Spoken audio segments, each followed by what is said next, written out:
जो निशाचर हैं वो हटात रखते हैं चीजें अपने पास। चार कर्म अस्तेय, ये ठीक नहीं किया आपने। तो कथा से ये अस्तेय दूर होगा, यम की सिद्धि होगी, नियमों का अनुपालन करेंगे आप।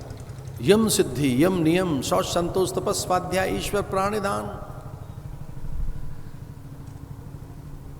कथा सुनने के बाद पवित्रता की ओर आरोहण होता है, चेतना पवित्रता की ओर विकसित होती है। बाह्यांतर पवित्रता। संतुष्टो येन केनचित्, अरे कभी तो संतुष्ट हो हम हर पल असंतुष्ट हैं, अतृप्त हैं, व्याकुल हैं, विकल हैं, अशांत हैं, असहज हैं। संतुष्टो येन केनचित्, भक्ति से संतुष्टि आती है। कथा भक्ति को जगाएगी, आप में संतुष्टि और तृप्ति का बोध कराएगी। तपः, अपनी इंद्रियों को साधने का, निग्रह करने का, इन पर अंकुश रखने का, इन्हें मर्यादित और संयत और संयमित रखने का आप में एक बल जगेगा कि मैं अपने में संयम कैसे जगाऊं। मुझ में संयम, मुझ में नियंत्रण, मुझ में मेरा एक अंकुश, स्वयं का मुझ पर एक अंकुश रहे। धर्म बड़ा अंकुश है, शील बड़ा अंकुश है। कथा आपको अंकुश देगी। बलवान हाथी अंकुश से नियंत्रित होता है। अधिक बलशाली अश्व लगाम से उसे अंकुश मिलता है, नियंत्रित होता है।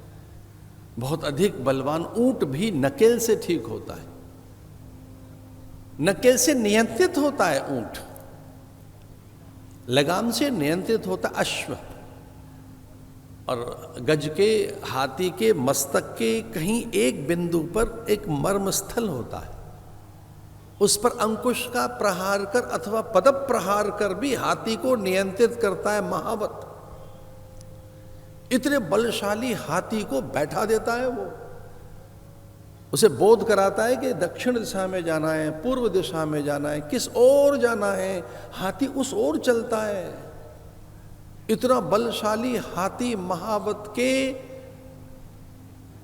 उस पद प्रहार से नियंत्रित होता है। और मदमाता हाथी, कामांध हाथी, सबसे अधिक काम जिस पशु में है वो हाथी है।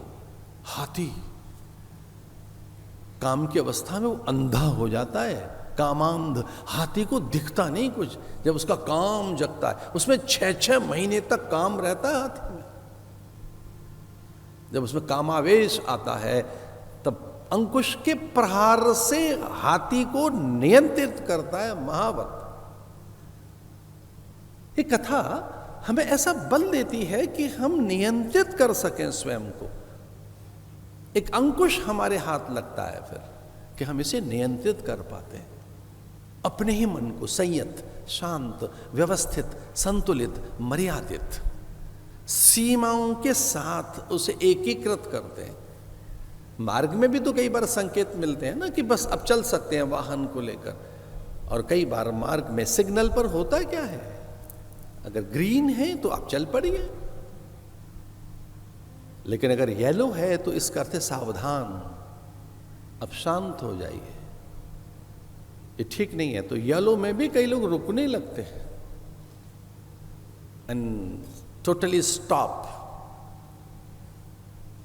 कब? जब रेड साइन है तब नहीं चल सकते, उस समय मार्ग पर नहीं चलना है, ये तो हम रोज जानते हैं। तो जिस मार्ग पर हम चल रहे हैं कब रुकना है? कोई साइन है क्या वहां? कोई चिन्ह है क्या? कौन बताएगा? कि कौन बताएगा कि बस रुक जाओ, अब नहीं चलना है, अब ठहरना है? तो सीमांकन कौन करेगा? सीमित और अंध कामनाएं असीमित। हमने पाना तो असीम को है और कामनाएं हमारी अनियंत्रित है। तो कथा हमें सीमाओं का बोध कराती है, नियंत्रित करती है।